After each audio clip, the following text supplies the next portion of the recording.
주님을 사랑합니다. 하나님 사랑합니다. 그리고 형제를 사랑하지 않는 그 성도는 어떤 성도일까요?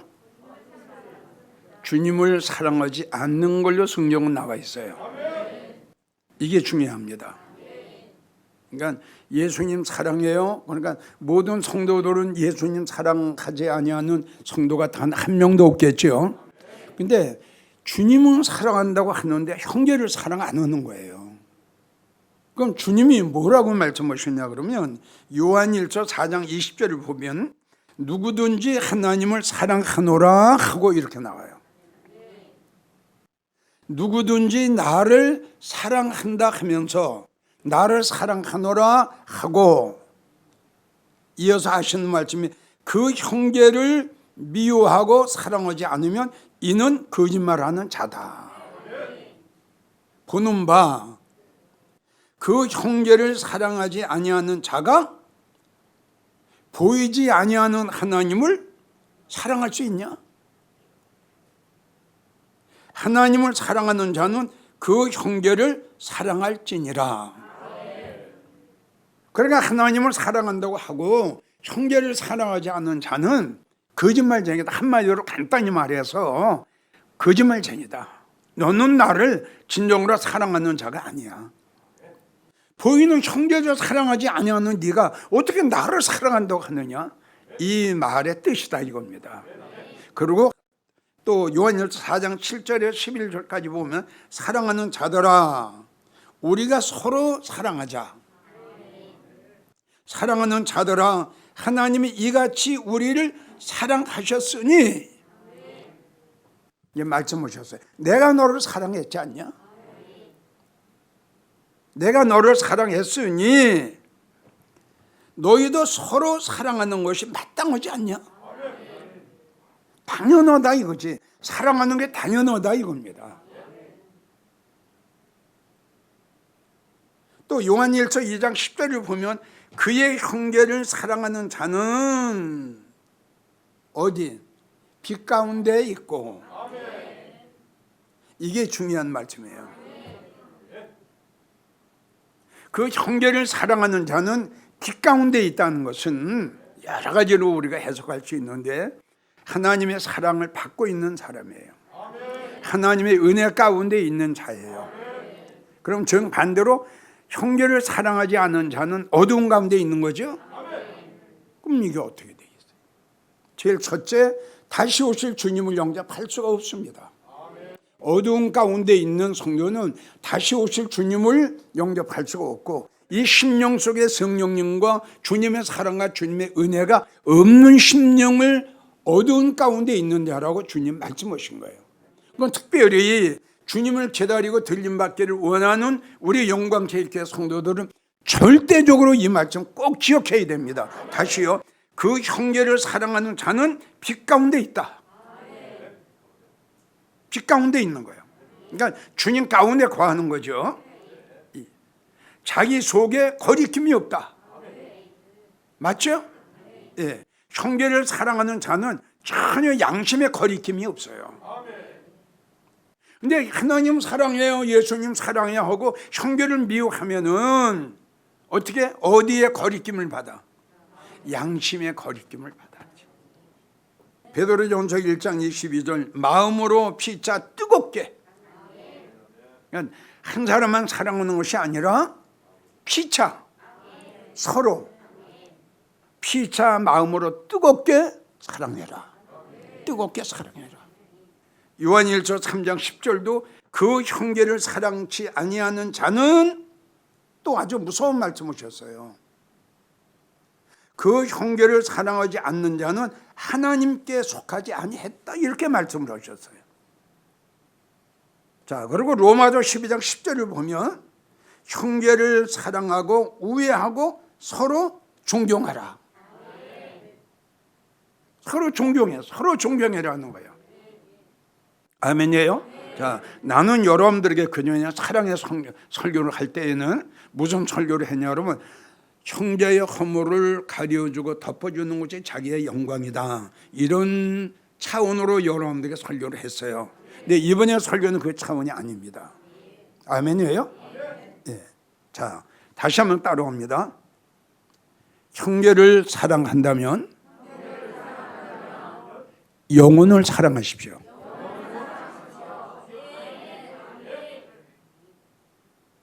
우리는 하나님 사랑합니다 일반적이었어요. 형제를 사랑합니다 일반적이었어요. 그 형제의 어디를 사랑할 거냐 이겁니다. 보이는 모습을 사랑할 거냐, 보이지 아니한 것을 사랑할 거냐. 정말 형제를 사랑한다면, 그리고 내 영혼을 사랑한다면, 여러분들의 영혼을 귀하게 여긴다면, 여러분들의 영혼을 소중하게 여긴다면, 정말 내 영혼이 잘 되기를 원한다면 성도의 영혼도 잘 되기를 원해야 되고요, 내 영혼을 사랑한다면 상대방의 영혼도 사랑해야 되고요. 이것이 지금 이야기한 대로 말 조심해야 된다 이겁니다. 내가 말 한마디 잘못하면 상대방의 영혼이 지금 고통을 당해요. 그런 일을 그동안 우리는 얼마나 수없이 많이 해왔어요. 우리가 죄를 지을 적에도 고통을 당하지만 상대방을 통해서 상처를 받을 적에도 고통당하죠. 육이 아파요, 마음이 아파요. 이게 영혼이 아파하는 겁니다. 주님은 우리에게 말씀하셨어요. 에베소 4장 22절, 너희는 옛날에 그 버릇 고쳐라. 옛날에 성격 고쳐라. 옛날에 함부로 말했던 것도 고쳐라. 그래야 너는 빛 가운데 있는 성도가 된다. 그래서 잠언 11장 17절을 보면 인자한 자는 자기 영혼을 사랑하죠. 자기 영혼이 귀한 줄 알고 자기 영혼을 사랑하면은 상대방의 영혼도 귀한 줄 알아야 돼. 이게 당연한 거 아니에요? 자기 영혼은 귀한 줄 알고 상대방의 영혼을 무시한다면 이거는 성경적이 아니에요. 상대방의 영혼을 진정으로 사랑한다면 이젠 여러분들은 더러운 말, 상대방이 들었을 적에 은혜가 안 되는 말, 상대방이 들었을 적에 가슴 아파하는 말 절대 하지 마십시오. 오실 거면 성경을 보세요. 함부로 말을 하면은 뭐라고 이야기해서 하나님 내 입에 돌을 먹여주세요. 돌을, 자갈을 먹여주세요. 그래서 말에 실수가 없는 자는 온전한 자다라는 건 뭐냐? 실수라는 게 뭐예요? 함부로 말하는 거 아니에요? 상대방에게 상처를 주고 아픔을 주는 거 아니에요? 비방하고 판단하고 이거 아니에요? 원망하는 거 아니에요? 이게 다 더러운 말입니다. 그럼 집 가운데 있는 성도가 어떻게 더러운 말이 나올 수 있어요? 은혜 받았던 성도가 어떻게 더러운 말을 할 수 있어요? 자기 영혼을 사랑하면, 자기 영혼을 귀한 줄 알면 이제부터 여러분들 상대방의 영혼도 사랑해야 되고 상대방의 영혼도 정말 내가 이렇게 하면 상대방 영혼 더럽히지 않을까? 이게 얼마나 중요합니까? 그래서 이런 모습을 주님이 보셨을 때에 그 성도를 우리 주님이 얼마나 사랑하시겠어요? 에베소 4장 29절, 무릇 더러운 말은 너의 입 밖에도 내지 말라고 했어요. 다 같이 따라합시다. 더러운 말은, 은혜스럽지 않는 말은, 상대방의 가슴 아파하는 말은 어떻게 해라? 어떻게 해라?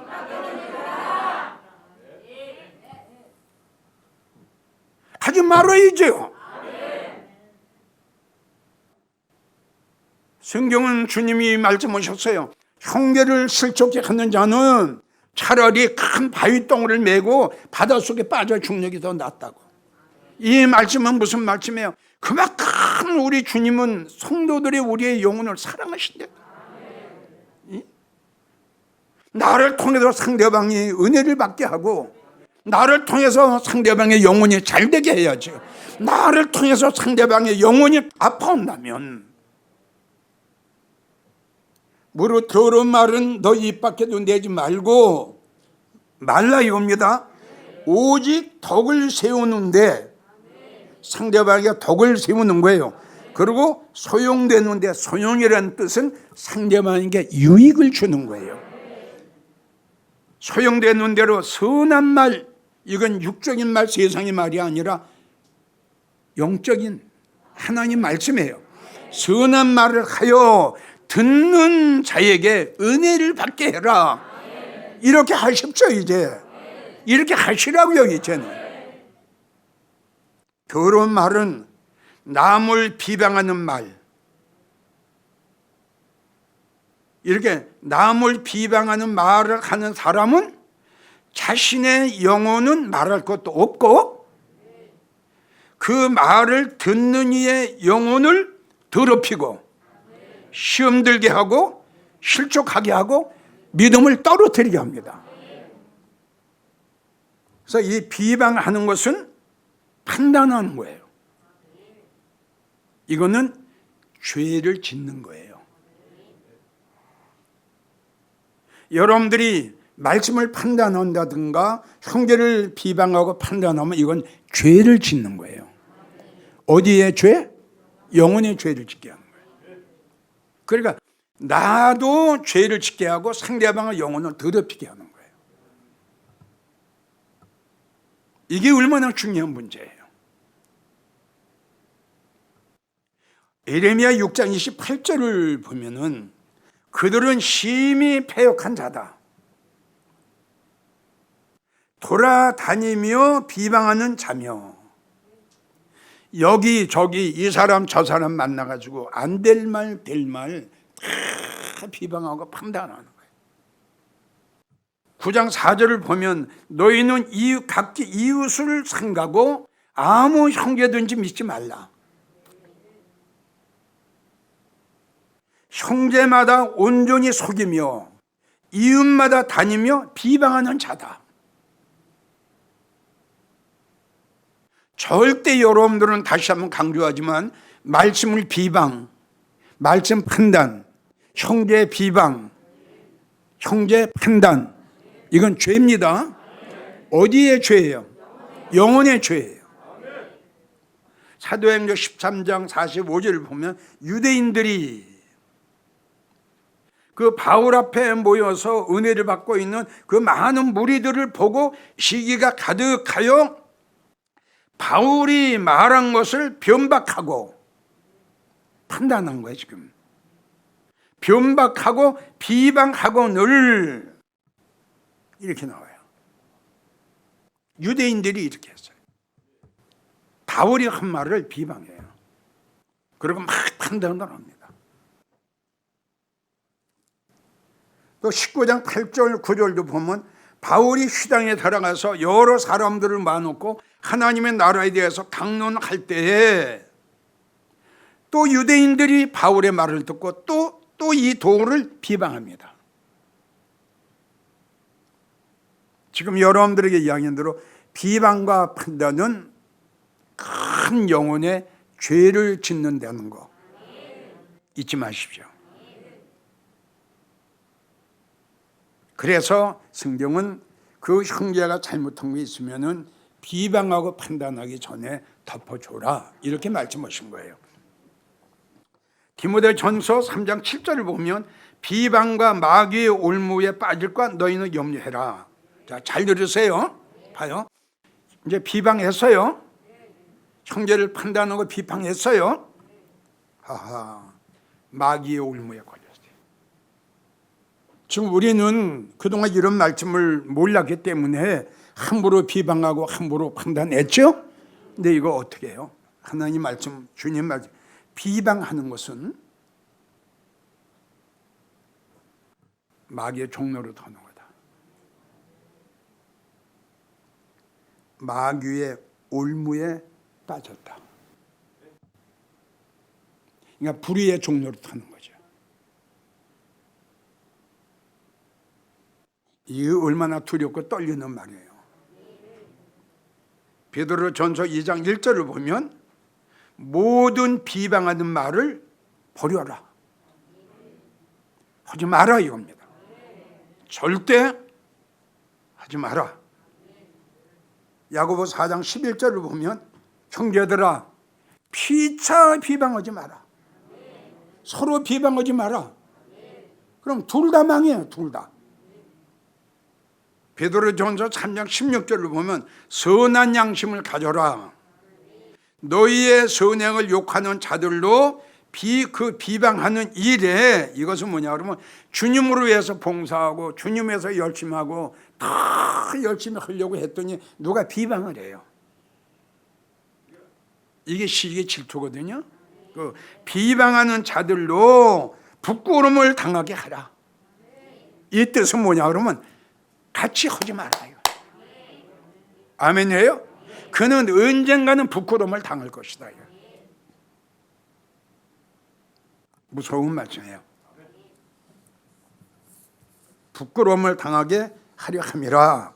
자, 지금 말씀하신 건 형제를 사랑한다면 어디를 사랑해라? 영혼을 사랑하기 위해서는 어떻게 해라? 비방하는 말을 하지 마라. 한마디로 말하면 그런 말은 어떻게 해라? 입 밖에도 내지 마라. 이걸 기억하고 계셔야 돼요. 다 같이요. 영혼을 사랑한다면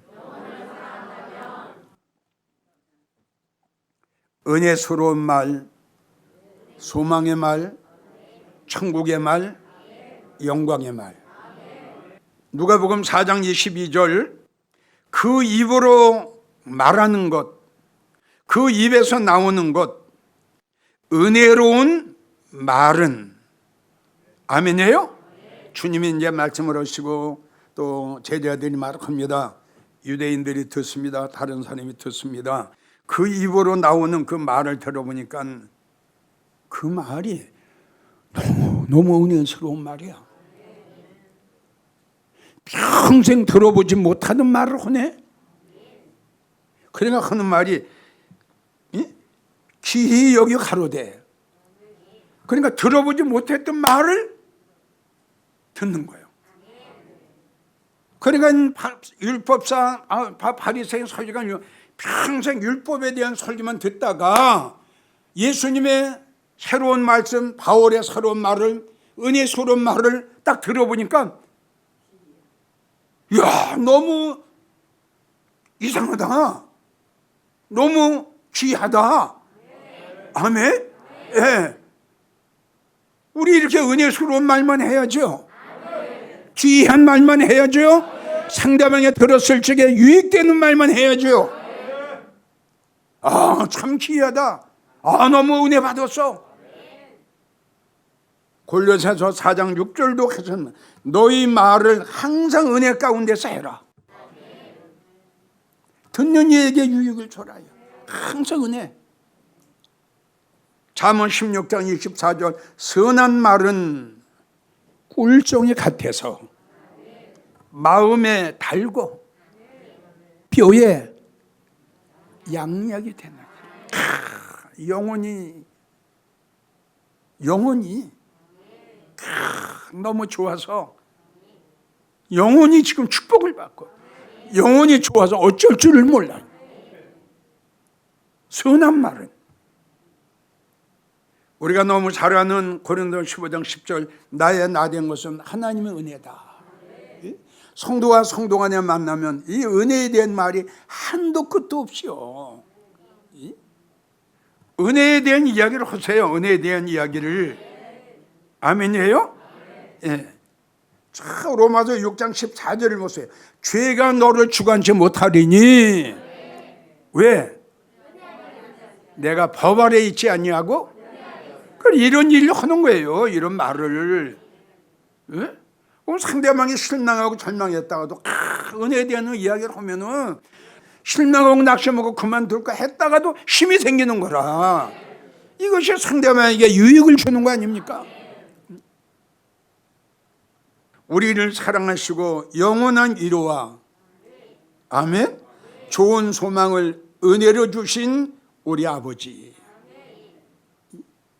은혜에 대한 이야기 오세요. 아멘. 예. 세 번째 영광의 이야기를 하세요. 로마서 9장 23절 영광 받기로 예비하신 긍휼의 그릇에 대하여 우리가 무슨 말을 하래요? 말을 할 수가 없다 이겁니다. 이 그릇은 나니. 다 같이 이 그릇은 나니. 나예요, 나. 다른 사람이 아니고 나라고 나. 참 말이 그렇죠. 참 이 말씀도 그 전에 여러분들에게 설교를 했죠. 구원이 아닙니다. 이거는 구원이 아니에요. 예? 영광 받기로 이렇게 나와. 영광 받기로 나 같은 것이 영광 받기로 예비하신 긍휼의 그릇. 그 그릇이 누구다?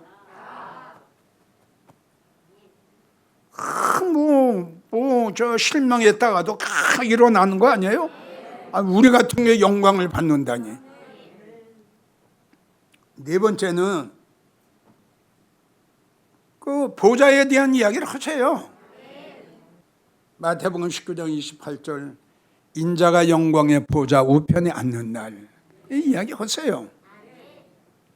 그러니까 이런 말씀, 여러분 베드로가 안 물었으면 나라도 물을 거예요. 하나님 나 이렇게 지금 모든 거 다 끊어버리고 30년이라는 세월 동안 이렇게 했는데 주님 나 그럼 천국 어디 갑니까? 나무터에도 물을 수 있어요. 근데 베드로가 우리를 대표해서 물은 거예요. 얼마나 멋있는 질문이에요. 야 베드로야 걱정하지 마라. 아멘이에요? 내가 보좌를 탁 만들어 줄게. 너희도 그 자리에 앉아. 이런 말씀이 나하고 상관이 있는 거 상관이. 그런 이런 얘기를 해라 이거야. 이런 얘기를 상대방의 영혼을 사랑한다면 이런 이야기를 해라 이거야. 이런 얘기를. 그다음에 이제 소망 많죠? 예. 하나님이 변치 않는 이 약속을 하나님이 맹세. 앞에 있는 소망을 어디로 피하여 가는 우리로 큰 안위를 받게 하려 하심이라. 아멘이에요? 예. 하나님이 우리를 위해서 휘장을 찢으시고 휘장 안에 들어가셨느니라. 이 소망이 있는 것은 영혼에 닿아서 탄탄하고 견고하여. 마지막으로 여섯 번째가 뭐냐 그러면 우리는 하나님 집에서 영원히 살게 될 것이다. 이사야 56장 여호와께 연합한 이방인은 내 성 안에서 내 집안에서 내 자녀보다 더 좋은 이름, 더 좋은 기념물을 내가 너에게 주리라. 이런 말씀을 듣고 일어서지 않는 성도가, 은혜 받지 않는 성도가 세상에 어디 있어요? 이제 결론이에요. 오늘 제목이 뭡니까? 하나님을 사랑한다면 형제를 사랑해라. 형제를 사랑하는데 어디를 사랑해라. 형제를 사랑하면 영혼을 사랑하는데 영혼을 사랑한다면 어떻게 해라. 더러운 말은 너희 입 밖에도 내지 마라. 더러운 말이 뭐냐? 비방하는 말, 판단하는 말, 그리고 듣는 이에게 은혜를 끼치는 말만 해라. 그래서 6가지를 여러분들에게 소개를 했어요. 오늘 주신 말씀 여러분들 잊지 않기를 주의 이름으로 부탁합니다.